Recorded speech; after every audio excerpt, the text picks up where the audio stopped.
खुलुमबाय बड'लेण्ड इंखं टेलिभिजन स्टुडिय'आव आं ललिता गयारी दिनै मोनाबिलिनि गाहाय रादाबफोराव दं। आसामनि दैबानाखौ अलखद थासारि फोसावनो गिबि मन्थ्रिया मिरु सरकारखौ खावलायदों। दैमायाव ना सारनायाव गंगु हाथियार मोनदों।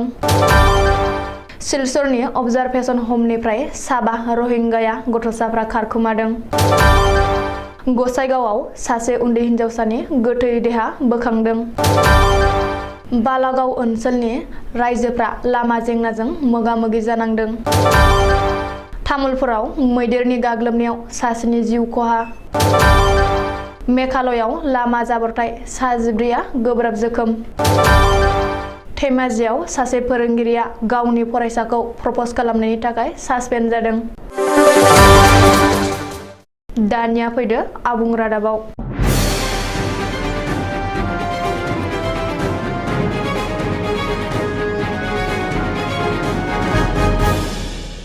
आसामनि दैबानाखौ अलखद थासारि फोसावनो थाखाय गिबि मन्थ्रि डक्टर हिमन्त बिश्व शर्माया मिरु सरकारखौ खावलायदों। मिरु नखर मन्थ्रि अमित शाहखौ हादरनि राजथावनि गोदान दिल्लीयाव लोगो हमनानै गिबि मन्थ्रि डक्टर हिमन्त बिश्व शर्माया आसामनि दैबानाखौ अलखद थासारि फोसावनो खावलायदों। बेजों लोगोसे SDRFनिफ्राय 327 कौटि रां मोननायनि अनगायैबो NDRF फान्डनिफ्रायबो रां दिहुनना हरनो थाखाय गिबि मन्थ्रिया मिरु नखर मन्थ्रिखौ खावलायो होननानै मिथिनो हादों। रिपर्ट बादिब्ला गिबि मन्थ्रि डक्टर हिमन्त बिश्व शर्माया मैया गोदानै दिल्लीयाव मिरु नखर मन्थ्रि अमित शाहखौ लोगो हमनानै आसामनि दैबाना आरो आथिखालनि थासारिखौ लाना सावरायो। बे सावरायनायाव आथिखाल आसामनि दैबानानि अलखद थासारिखौ नायनानै NDRF हान्जानिफ्रायबो अग्रिम रां दिहुनना हरनो थाखाय गिबि मन्थ्रिया मिरु नखर मन्थ्रिखौ खावलायदों होननानै मिथिनो हादों। मख'नो गोनांदि सिगां समफोरनि बादि आन्दाज खालामना एबा सानना लाना गोसोखांलाय गथायनाय जानाय नङा। देग्लाय खहा जानायनि थि हिसाबै होननासो गोसोखांलाय गथायगोन आरो बेबायदियै मिरुआ मदद हरगोन होननानैबो गिबि मन्थ्रिया सुलुङाव फोरमायदों। लखिमपुराव दैमायाव हाथियार ओंखारदों। दैमायाव ना सारनायावनो गंगु हाथियारफोर मोनदों। मिथिनो हानाय बादिब्ला लखिमपुर जिल्लानि पानिगाव पुलिस थानानि बेन्दोंआव थानाय आलिसिगायाव सुबनसिरि दैमायाव ना सारनाय सानै लाइमोना हाथियार मोननो हादों। ना सारनाय जेयाव नांना गंसेनि उनाव गंसे गासै गंगु एयार गानफोरखौ बोखांनो हादों। रिपर्ट बादिब्ला मैया ना सारग्राफ्रा गंस्नि हाथियारफोरखौ बोखांनो हानायनि उनाव दिनै आरोबाव गंनै हाथियार बोखांनो हादों। बे जाथायनि उनाव दैमायाव बोखांनो हानाय हाथियारफोरखौ पानिगाव थानानि OC पलाश रन्जन दासआ नायबिजिरनो थाखाय लखिमपुर सदर थानायाव लानानै थाङो। पुलिस बिफाना नायबिजिरनायनि उनावनो गासै जाथाया सोराङाव फैगोन। बबेखानि बावैसो सान सिगां सानैसो अरुणाचलनि सुबुंफ्रा बे जायगायाव फैदोंमोन होननानै जायगानि सुबुंफ्रा फोरमायदों। ओरैहाय लखिमपुर माजुलि जिल्लानि गेजेर जायगा आलिसिगायाव बेबादि गंगु हाथियार बोखांनो हानाय जाथाया ओनसोलाव दुंहाव थासारि सोमजिहोदों। आसामनिफ्राय साबा रहिंग्या गथ'साफोरा खारखोमादों। काछार जिल्लानि सिलचराव थानाय अबजारभेशन हमनिफ्राय खारखोमादों साबा रहिंग्या गथ'साफोरा। रिपर्ट बादिब्ला सिलचराव दैबानानि खाबु लानानै रहिंग्या गथ'साफोरा अबजारभेशन हमनि वालखौ सिफायनानै जायगानि सानै लोगोफोरजों लोगोसे खारखोमालांदों। बे जाथाया जुलाइ दाननि गिबि सानखालि जादों। मख'नो गोनांदि थांनाय मे दाननि जोबथा सप्तायाव सा 8 आइजो, सा 6 हौवा आरो सा 12 गथ'साफोरजों लोगोसे गासै सा 26 रहिंग्याफोरखौ सिलचर पुलिसआ हमनो हादोंमोन आरो बिसोरखौ सिलचर सेन्ट्रेल जेल आरो अबजारभेशन हलाव जोबना दोननाय जादोंमोन।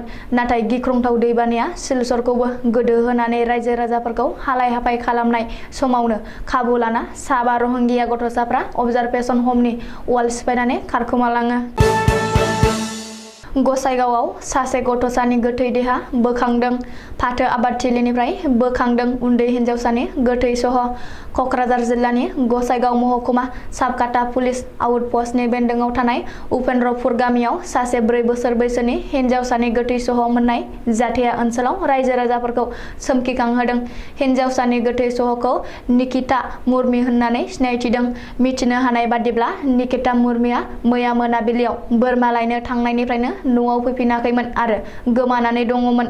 बे जाथायनि बागै गामि गोरानो खौरां होनाय बायदियै दिनै फुंनिफ्रायनो ओनसोलाव नागिरनानै साखाथिनि फाथो आबादथिलिनिफ्राय हिन्जावसानि गोथै सह'खौ बोखांनो हायो। लोगो लोगो बे जाथायनि बागै साबकाटा पुलिसनो फोरमायहरो आरो पुलिसआ हिन्जावसानि सह'खौ बोखांनानै थानायाव लाबोयो आरो पस्टमर्टेमनि थाखाय दैथायहरो। बे खौरांखौ सुजुनाय समहालागै हिन्जावसानि अबथिरा जिउ गोमानायनि जाहोनखौ दासिमबो मिथिनाय जायाखै। बबेखानि बे जाथायनि सायाव पुलिसनि सन्धाननाया जागायबाय होननानै खौरां मोन्दों। गसाइगाव महकुमानि सिङाव थानाय बालागाव ओनसोलनि बालागाव बाजारनिफ्राय बांथिजरा थांग्रा दोंसेल' लामायाव थांनाय समाव दै बाना लोमसावना बायस'नानै लामानि थासारिया जोबोद गाज्रि जानानै दं। सिगांनि खाथिराम बान्दो मुंनि रैखाथि बान्दोआ बायफ्लंनानै गोबां गामिनि हान्थिनाय फरायसाफ्रा थांलाय फैलाय खालामनायाव गोबां जेंनाजों मोगा-मोगि जानांदों। ओनसोलारिफोरा दै दुखोनायनि जाहोनाव आबाद मावनायावबो जेंना जादों होननानै फोरमायदों। लोगोसे गायखानाय माइ आबादफोरा नस्थ' जादों होननानैबो बुंबावो।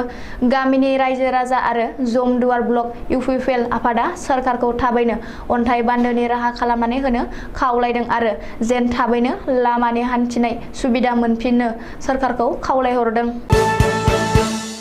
आथिखालाव हाग्रानि जिब जुनारफ्रा मानसि थाग्रा जायगाफ्राव हाबफैनानै मानसिफोरनि थाग्रा न'-बां, आबाद फोथार, सुबुंफोरनि जिउ खहा खालामफैबाय थानाय जाथाया सानफ्रोमबो बांनायनिफ्राय बांलांगासिनो थानायखौ नुनो मोनदों। थेवबो सोरखारा दासिम हाग्रानिफ्राय ओंखारबोना उदखार खालामफैनाय जुनारफोरनिफ्राय बारग'नायनि जेबो गोरा राहा लायैखौ नुनो मोनदों। सुक्रुबारखालि तामुलपुर जिल्लानि सिङाव थानाय दैमुगुरि गामियाव हरनि 2 रिंगासो समाव हाग्रानि मानै मैदेरा हाग्रामानिफ्राय ओंखारबोना कृष्ण गयारिनि थाग्रा न'नि इन्जुरखौ बोलाबनानै न' सिङाव मैदेरा हाबदों। हरनि समाव न' सिङाव उन्दुनानै थानाय बिष्णु गयारि आरो बिसिया न' सिंनिफ्राय बाहेरायाव खारलांनाय समावनो गुबुन मासे बाहेरायाव थानाय मैदेरा बिष्णु गयारिखौ सुन्दायजों फानफ्रेनानै लाना खारदों। नाथाय बिष्णु गयारिनि बिसिया बुंथिनाय बादिब्ला मैदेर थांखांनायनि उनाव बिष्णु गयारिया हुसाव फैना थाबायनो हाबायमोन। नाथाय उननि समाव बारा जायो आरो हरनि समलाय डाक्टारनावबो फाहामथाय होनो हास्लाबनो हायाखै। उनाव बिष्णु गयारिया जोबथा हां लायो होनना बुंथिदों। जाथायनि उनाव हाग्रा बिफाननि मावसुमाफ्रा खौरां मोनना बिष्णु गयारिनि न'आव नुजाथिहैना जाथायनि बागै गोथौ दुखु मोननाय फोरमायनायजों लोगोसे थाग्रा न'खौ लुफुंनानै होफिनगोननि खोथा होबोदों। बेजों लोगोसे बे खहा जानायनि थाखाय सोरखारनिफ्राय जा खहा सुफुंनाय मोननांगौ बेखौ थाबैनो होनो थाखाय गोजौ थाखोआव नारसिनगोन होननानैबो हाग्रा बिफाना फोरमायदों। लामा दावबायग्रा हान्थियारिफोर आरो गारि सालायग्राफ्रा गाव गावखौनो सांग्रां नोजोर लाखिना लामा हान्थिनायाव साखाफारा जायाब्ला लामा जाब्रबथाय जाना सुबुंफोरनि जिउ गोमानाय आरो गोब्राब जोखोम जानांबाय थानाय जाथायफ्रा आथिखालाव सानफ्रोमबोनि जोंनि गेजेराव दैलि रेकर्ड बायदिसो सानजासै।